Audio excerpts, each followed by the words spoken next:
Welcome back. My name is Chris Tripp. And I'm Sean Roop with neoRhino. Can you keep going from there? Nope, apparently not. Tic-tacs. Tic-tacs. I don't know how to say tic-tacs. Tactics. Tech. You almost had a problem saying it yourself. Tips. Okay. Welcome back to Tech Tips. I'm Chris Tripp. I'm Sean Roop with neoRhino. And today we're here to talk about natural disaster preparedness and its consequences. Absolutely, yeah. Exactly. So, Chris, what kind of natural disasters are we talking about here? Well, there could be a office fire. Things like that would be considered a natural disaster. Then you have your hurricanes, tornadoes, tsunamis, earthquakes, the whole list of Mother Nature that can come at you in one fell swoop. It's pretty much all of that in a whole. But essentially, things like hurricanes, tornado, flooding, and things like that. Those are pretty detrimental to technology whenever you're not prepared. So right. Pretty much what we're going to go over is how to get prepared for that, and hope that some of these tips are taken home or to your business and protect your technology in the future if any natural disaster actually does come to you. Absolutely. Yeah, and especially with us being here located in Houston, we deal a lot with hurricanes and flooding constantly, all the time. Yes. So especially with those particular disasters, we have a lot of pre-built preparedness in our systems. But a lot of these same tips can kind of flow with most of the natural disasters that we're talking about. Yeah, but it even goes down to specifics like power spikes and brownouts and blackouts and things like that too. Definitely. So what would we want to start off with today, Chris? What are we going to talk about? Well, I guess just kind of reiterate the importance of backups. Yeah. So backups are definitely important to have during natural disasters, and basically if everything goes out, you are able to recover without really any issues at all. You may be starting off a week in the past, depending on whenever your backup schedule is, but honestly, that's a lot better than having everything lost in your company due to the fact of you weren't prepared and didn't have a backup and then everything flooded. Right. Definitely wouldn't want that to happen. Right, absolutely. Definitely having those off-site backups in place, especially if you've got like a provider like a Datto or something like that that'll let you virtualize in the cloud. That way you can access it anywhere in the world. Yeah. And then you also have your cloud backups as well. Yeah, absolutely. Pure cloud backups, yeah. And then you can access it from anywhere. Yeah, absolutely. And without having to initiate that recovery time. It's, hey, everybody go home or go to your aunts and uncles, wherever's safe. Absolutely. Connect to the internet. Connect to the internet, and you'll have access to, you can, a lot of the times those cloud backup services will sometimes offer virtualization. Sometimes you can load up just a network drive, a virtual network drive that would just a file dump for all your important or just like documents. SharePoint for that stuff, like from Microsoft. That definitely would be helpful. Absolutely. Because you could just log in and click sync, and it's like, you sure you want this on your computer? Yes, I do.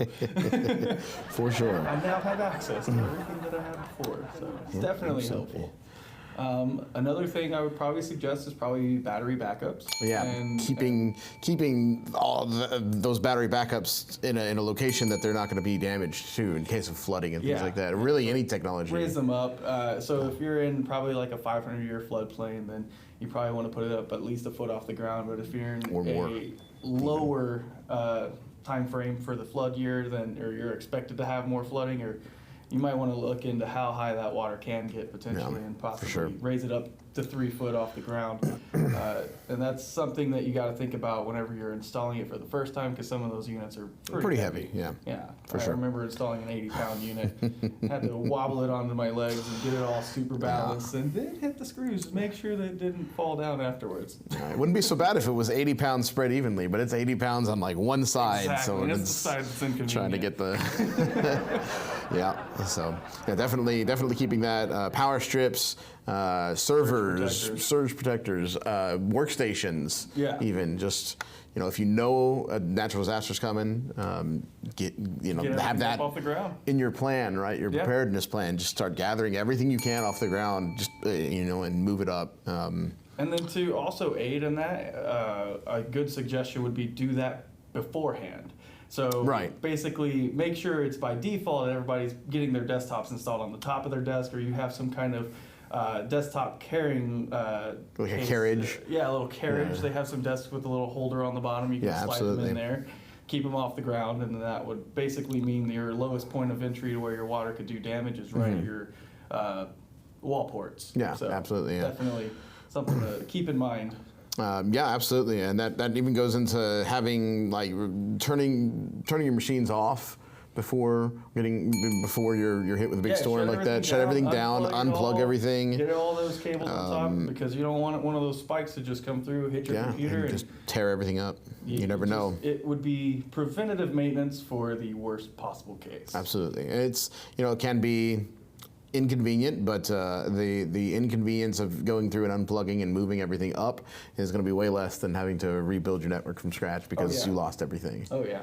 So and definitely, even with that, you would also want to do your configurations, your switches and your access points and things like that. Make sure you back up those configurations. That way, if something like that does happen, you can definitely go back and always recover from that, and then you're always going to be at square one, which will suck, but square one with all your data is a lot better. Yeah, absolutely. Which is why backups of everything is definitely the best way to go. Yeah, yep, for sure. If you can afford it, then make it happen, or at least make sure you get the most important things out of everything. If you can't afford, and that's per business as to absolutely what is worth and what is not worth losing, and so that's all part of what you have to be prepared for. And also be ready for the consequences of not going with all those other options you could have taken to protect all your stuff. Right. So definitely. Yeah. Another couple of things that we can think of: sensors for your rooms, for your server rooms, and things like that. Temperatures, humidity, flood sensors. Yeah. They have a whole line of sensors that you can throw into your rooms. Fire alarms, things like that. Absolutely. Definitely are super important, and make sure they're all functioning and working. Yeah. Go on. And not all flooding, is natural too. Sometimes you have a pipe, you have a main burst below your floor, and you never hope that it's under anything important. But sometimes when it'll pop underneath your server room, and then all of a sudden you'll come in the next day and hey, everything's soaked in water because there was an unfortunate event. So yep. We just recently had one of our clients. We walked into the IT room and found out there was a puddle of water sitting right on top of their server. Luckily, it didn't fall into any cracks, but it was falling from their AC unit. Just started to pool up there. Definitely something to look out for. Always watch the ceiling tiles, see if they're getting wet and moist and moldy or not. Good indicators as to whether or not that may cave in if you do have an actual flood water amount come down into that ceiling tile. Absolutely. So anything to do with having a plan even in place for your preparedness, just having it written down and distributed to your make sure your employees. Staff know. Staff knowing is communication and knowledge are definitely all you need to make sure that you have done the best thing that you could have possibly done to make sure no damage happens to any of your equipment. So preventative maintenance, it could be a thing the last day before everybody evacuates out of the city, or if it's not even that at that extreme, just make sure they turn it off, unplug it, and things like that if you know it's going to be bad. But we could go as far as to say even putting tarp over your computers after you've brought everything up onto the desk would be an important thing in case the windows break. And always board up your windows and all that fun stuff too. Even anchoring units down that are lightweight, so your laptops, anything that could go potentially flying if you have high winds impact you as well. In a safe place. Absolutely. Yeah. And just make sure that they're secure so that they don't go flying off in case something does happen. So, one other thing I think we didn't talk about was backup generators. Definitely something to think about whenever you have your own business. Usually you can't get these in the like in your skyscraper suites or anything like that, or they're already built in. So you have those already there per your tenant. But basically, if you have your own building, you do have the option of getting a backup generator.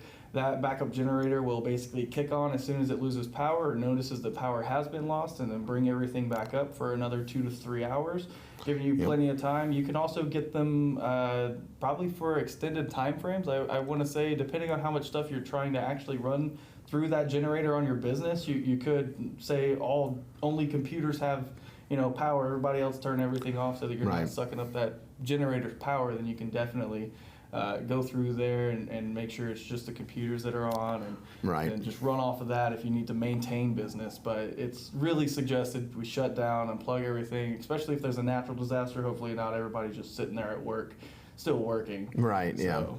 Yeah. And especially with backup generators, things like that, it's important to keep in mind that maintenance, you need to do maintenance on those things as well. They're not just a buy and leave in the back and forget about it. You know, you've got to make sure you have. I would say at least quarterly, but I think some people say 6 months is an okay time frame to just make sure it works. Do a test run every 6 months or so just to make sure it's up there. And typically, whoever you buy the devices from, they'll have options to have someone come out and take a look, or they can refer you to someone in the area that can take care of that for you. You brought up a good point with the high rises. You know, in Houston, a lot of our high rise buildings will have generators built into the basement, which is great until it floods the basement. Yeah. So I've come across clients where I had one client that lost power in their building for probably 3 or 4 months after we had a pretty bad hurricane here in Houston, and we went and had to move everything via the stairs with no air conditioning, no air filters, anything like that. So that was no fun. So you never want to, as an IT guy, you want to make sure that you always think about those kind of situations. You have a good plan for something like that. Yeah, so. for sure. Definitely. And then also to that, you may also want to definitely take before and after pictures. So if you know the storm's coming, go ahead and walk through your facility, take a picture of everything. It'll help with insurance claims. It'll help you with getting warranties renewed and refresh machines if needed. So it's pretty much just proof, hey, this was here, now it's destroyed, help me out, insurance company, and then hopefully they can get you going from there. So taking before and after pictures is definitely a useful thing. And like, don't move anything, just walk around, take a picture of what it is. Take as many pictures as you can. Once you're able to get back into the office, hop in there. First thing you do, take a bunch of pictures. And that would just cover yourself on so many aspects. Yeah, absolutely. Definitely, if not for your insurance sake, just to have it good inventory so that if something does go missing after the fact, a lot of times after natural disasters and things like that will hit, people tend to go a little crazy in those particular areas after the fact, so you'll never know when someone could try to run by and snag a laptop or something out of your office building. Definitely, I've seen it before. People just decide that robbing all the places that are flooded is the best option for their life, so they'll go through and take what they can. It's definitely something that would help you out in the future. Yeah, absolutely. And I think with that, was there anything else that you wanted to go over? Just a good thing would be a communication plan. Right. And what would you probably say the best way to handle that would be? There's a lot of different ways. So it's, in times of like big natural disasters, storms and stuff like that, your cell phones, landline phones, and things like that can get knocked out. So you having something like walkie-talkies or radios that you can have communication, and sometimes it's not necessary for every business, but for animal and human rescue. For emergency response clients would be. Most of them usually have walkie-talkies, but for those who don't, if those that don't already have it in place, think about getting that for communication. Right, or for those that don't have a good pair and they may have short range. But if you're needing to go out and do rescue options and things like that, having a longer range on your radios could be beneficial to you. Yeah. Things like that. So, or even satellite phones even. Yeah, satellite phones. In case of emergencies. They do cost a pretty penny, but whenever the time comes and you need to use that service, it is there. Most of the time, it's one call you're going to make, and then you're not going to touch it because of the pricing. But it is definitely something that is usable. And I would agree, a satellite phone would be helpful, and walkie-talkies. Yeah, absolutely. Yes. Yep. But out of all the tips I think that we can give, I think the most important thing to realize is if you don't have time to prepare for a natural disaster, if it's sudden and unavoidable, the first thing you kind of want to think of is the safety of your employees and your crew. Oh, yeah. Over all else. You know, if you don't have the option to go do those sorts of things, making sure that you have a good escape plan to get everyone out safe to a safe place Definitely. is probably the most Top priority. top Save priority. Your people, or else you don't have a business. Exactly. So, and that's pretty important. So, but yeah, with that, I think we pretty much covered just about everything. Everything we could think of. At least on this brief. Yep. So list. Thank you very much for watching this episode of Tech Tips. My name is Chris Tripp. My name is Sean Roop. Is there going to be more to that? You want to try it again? Thank you for watching this episode of Tech Tips. My name is Chris Tripp.